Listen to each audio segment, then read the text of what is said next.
Ranking FIFA Timnas Indonesia naik nih. Sebelumnya 150, sekarang 147.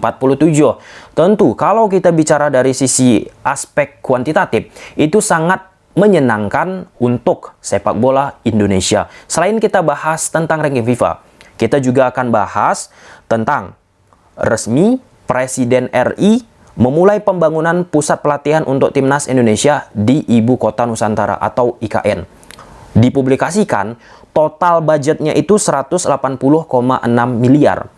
Ketika budget itu dipublikasikan teman-teman, lantas aku terflashback nih dengan pembahasan yang pernah kita sajikan beberapa waktu yang lalu ketika membahas pembangunan training center yang dilakukan oleh salah satu klub asal Singapura. Seperti apa? Simak video ini sampai habis. Kemudian pembahasan yang ketiga, akhir-akhir ini klub asal Liga Indonesia sering nih menghadapi tim asal Asia lainnya. Yang terdekat lah ya, yang terakhir lah ya. PSM kemarin menghadapi salah satu klub Vietnam di AFC Cup. Ya, sayang banget PSM kalah. Kemudian beberapa waktu yang lalu PSIS melakukan uji coba menghadapi klub Kamboja dan klub Malaysia, Selangor. Lalu ada Bali United menghadapi klub asal Filipina, menang. Kenapa aku angkat pembahasan ini? Karena banyak sekali penikmat sepak bola Indonesia yang men-tag aku lewat media sosial @tommy_deski Instagram aku teman-teman, ataupun Twitter, ketika mereka melihat tim Liga Indonesia kesulitan untuk menghadapi tim Asia lainnya. Salah satu yang mereka diskursuskan kepada aku, "Bang, taktik kita kayaknya kalah nih. Taktik kita ketinggalan nih." Nah, di sini akan kita bahas. Kita kupas dulu yang pertama tentang ranking Indonesia. Jadi untuk zona Asia yang tertinggi itu Vietnam di posisi 95. Diikuti Thailand 112, kemudian Filipina 132, Malaysia 134, dan Indonesia 147. Disusul di bawah-bawahnya Singapura 157, Myanmar 167, Kamboja 177, Laos 186, Brunei 191, Timor Leste 192. Nah, kalau kita bicara dari sisi ranking kuantitatif, sangat happy kita. Pelan-pelan Timnas Indonesia memberikan tren yang bagus dari sisi ranking. Kalau kita bicara dari sisi kualitatif, yang kita lihat permainan Timnas Indonesia pun sangat impress. Menjadi bahan perbincangan apa yang diberikan oleh Coach Sintayong dan pelatih Timnas lainnya di atas lapangan teman-teman. Plus potong generasi yang dilakukan oleh Coach Sintayong, dan itu jelas memberikan impact sekarang ini untuk sepak bola Indonesia kita yang secara key pointnya percaya proses. Ketika percaya proses, kita akhir-akhir ini udah menemukan titik terang nih dari berbagai macam hal yang sudah kita bahas barusan. Artinya ada satu PR penting untuk di situasi sekarang bagi Timnas Indonesia. Apa itu? Kekonsistensian. Kita udah lihat dari aspek kuantitatif, kualitatif, trennya positif nih. Pertanyaan besarnya, apakah kekonsistenan ini, tren positif ini, bisa untuk tahun-tahun ke depannya dijaga? Kalau kita lihat dulu-dulu teman-teman ya, pernah liga kita udah bagus nih, ataupun timnas kita dianggap sebagian pihak udah bagus nih, tapi nggak bisa secara kontinu berkelanjutan teman-teman, posisi bagus itu untuk di-handle, untuk dijaga. Nah, semoga di posisi sekarang teman-teman banyak dukungan ke Coach Sintayong, Timnas Indonesia kita banyak dukungan, ya harapan kita terus tren positif ini dijaga dan ranking kita pun ke depannya semakin tinggi. Bukan nggak mungkin dengan tren positif yang terus menghampiri Timnas Indonesia untuk mencapai ranking 100 besar lah dulu ya. Nggak lama lagi bisa terwujud. Amin. Nah, ketika kita bicara Timnas Indonesia, maka akan ada nih korelasinya dengan topik kedua yang akan kita bahas. Apa? Pembangunan training center di Ibu Kota Nusantara. Tadi aku sudah nyebut budgetnya itu 180,6 miliar. Nah, beberapa waktu yang lalu kita pernah bahas salah satu klub dari Singapura, Lion City Sailors, membangun training center. Kurang lebih mereka mengeluarkan uang sebesar 107 miliar. Nah, training center yang dibangun oleh Lion City Sailors ini pun menurut berbagai macam pengamat salah satu yang terbaik di Asia Tenggara. Itu total budgetnya 107 miliar. Sedangkan Indonesia 180,6 miliar. Aku nggak mau berandai-andai. Tapi kalau kita bicara dari sisi dana besaran TC yang dibangun untuk timnas Indonesia, artinya ini sangat amat penting untuk sepak bola Indonesia. Tadi Lion City Sailors membangun TC atas nama tim, tapi mereka pun memberi kebebasan untuk sepak bola lokal dari Singapura untuk menggunakan training center tersebut. Dan sekarang sepak bola Singapura, teman-teman, sedang proses dalam membina pemain-pemain muda. Konsekuensinya apa? Banyak sekarang hardikan ataupun ejekan lah ya kepada Singapura, quote and quote lah ya, diberikan oleh berbagai macam pihak. Sekarang Singapura nggak bagus, ini itu. Ya, training center mereka pun baru bagus, ekosistem mereka pun sedang mencoba nih, mencari bibit-bibit muda. Belum lama teman-teman, belum lama. Jadi perlu waktu, nggak instan. Itulah dia, perlu proses. Dengan apa yang dilakukan oleh Lion City Sailors, mempunyai training center sendiri, nggak usahlah aku jabarkan apa keuntungannya. Sangat-sangat bagus lah untuk kemajuan sebuah klub ataupun timnas. Pun ketika kita bicara klub tetangga kita di Malaysia, teman-teman, Johor Darul Takzim, mereka punya pemusatan latihan sendiri. Dan itu pun sangat memudahkan pihak klub ataupun staf ofisial untuk melakukan proses latihan. Dan bahkan ini yang terpenting, yang menyulitkan pemain-pemain Indonesia, sepengalaman aku teman-teman, termasuk pemain-pemain asing itu ketika ingin melakukan latihan tambahan. Artinya apa? Karena tidak adanya klub ataupun timnas memiliki training center ataupun pemusatan latihan khusus, latihan tambahan pun sulit untuk dijalankan. Ya, bisa-bisa aja latihan tambahan di gym, kemudian di lapangan-lapangan tertentu.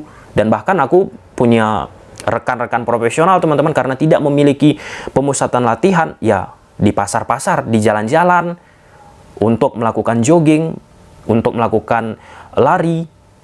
Dan apakah itu ideal untuk seorang pemain profesional? Aku bukan katakan itu tidak ideal juga. Kita bicara kelayakan nih, bagaimana bisa menghasilkan pemain-pemain yang berkualitas. Di sepak bola Eropa sekarang, kita bisa lihat Messi, Ronaldo, pemain-pemain top of mind lainnya. Mereka melakukan latihan tambahan, ada pemusatan latihannya, ada tempat sendirinya, teman-teman. Memang khusus, sehingga membentuk nih pemain tersebut mencapai kualifikasi yang ideal untuk bisa bertanding menghadapi lawan-lawan yang melakukan hal yang sama juga dengan fasilitas-fasilitas yang mewah. Oke, jadi perlu digarisbawahi juga dari 180 miliar dana pembangunan TC ini dibagi dua, teman-teman. Dari FIFA Forward itu ada 85,6 miliar, yang terbesar ya pendanaan FIFA di Asia Tenggara, respect FIFA. Dan dari pemerintah lewat Menteri Keuangan 95 miliar. Kita lihatlah nanti, semoga bisa terrealisasi, dan kabarnya 6 bulan ke depan TC ini akan selesai. Semoga bisa digunakan oleh Indonesia. Hebat, luar biasa. Kalau misalnya ini terrealisasi, wah gila. Yang dulu-dulu sempat bertanya-tanya, teman-teman, mana TC Timnas, tempat latihannya, sekarang ada, luar biasa. Kemudian kita masuk ketiga, kala klub-klub asal Liga Indonesia kita menghadapi tim-tim asal Asia lainnya. Aku menyempatkan spend waktu lah ya, saat misalnya PSIS menghadapi klub Kamboja, saat PSIS menghadapi Selangor, kemudian saat PSM menghadapi klub Vietnam, Bali United menghadapi klub Filipina, dan musim-musim lalunya ketika kita bicara klub Liga Indonesia kita menghadapi tim-tim asal Asia lainnya. Kenapa aku menyempatkan waktu, teman-teman? Aku ingin melihat nih, bagaimana kalau kita bicara taktikal, apakah jauh apa yang dilakukan oleh klub kita ketika kita bandingkan dengan lawan. Nah, untuk musim lalu aja itu jelas. Ketika Bali United main spam-spam crossing, orang mengatakan demikian, terlalu banyak melakukan crossing di Liga 1, kemudian dibawa ke turnamen Asia, betapa sulitnya Bali United. Nah, kemarin kita sudah membahas review pertandingan Bali menghadapi klub asal Filipina. Di situ aku katakan impress apa yang dilakukan oleh Bali United yang tidak terlalu banyak melakukan crossing. Ada percobaan 16 kali crossing, mereka lakukan 4 kali sukses. Yang sebelumnya pernah mereka melakukan 31 kali crossing sampai 28, 27, dan itu tidak efektif dan bisa diantisipasi. Nah, sekarang ini tampil lagi Bali di turnamen level Asia, teman-teman, AFC Cup. Mereka melakukan pendekatan yang berbeda, berjalan di atas lapangan. Artinya, Bali pun dari sisi taktikal, teman-teman, mulai beradaptasi ini. Nggak tok memaksa apa yang sudah mereka lakukan di Liga 1, crossing, kemudian sekarang tampil di AFC Cup, lebih adaptif, lebih melihat situasi apa yang dilakukan, apa yang dimiliki oleh lawan. Artinya itu suatu peningkatan bagus untuk klub Liga Indonesia kita.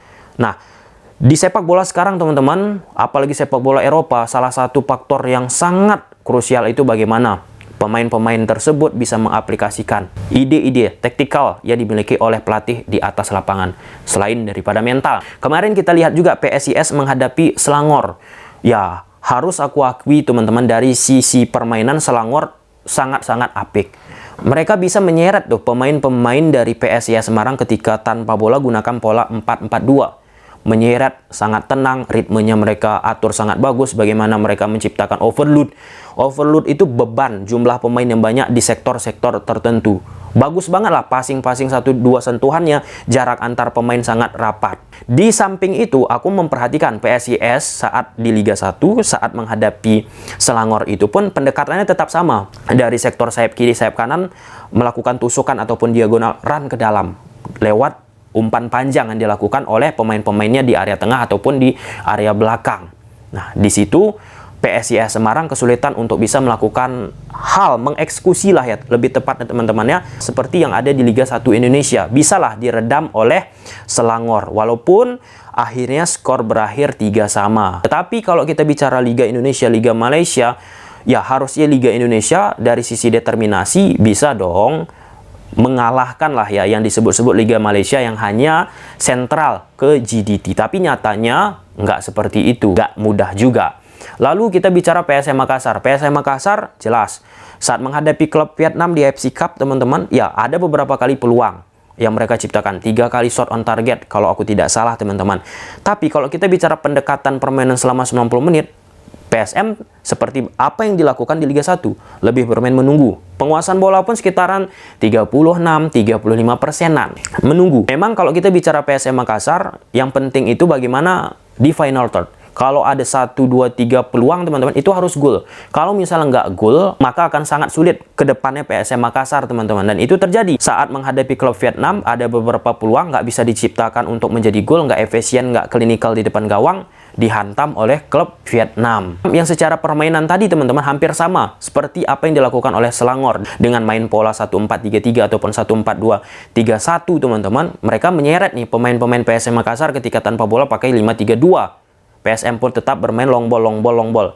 Nah, dari case yang kita lihat, klub-klub Liga Indonesia tampil di level Asia, teman-teman, menghadapi tim-tim Asia, ketika bermain long ball, itu cenderung bisa diantisipasi dengan mudah, ataupun bermain pragmatis, itu mulai bisa diantisipasi oleh klub-klub Asia. Sedangkan kalau kita lihat klub-klub Asia yang sudah aku sebutkan tadi, teman-teman, kemudian musim lalu juga udah mulai lebih bermain secara taktis lah, kental banget, jelas banget nih apa yang dimaksudnya. Apakah taktik klub Liga Indonesia kalah nih dengan klub-klub Asia lainnya? Belum tentu.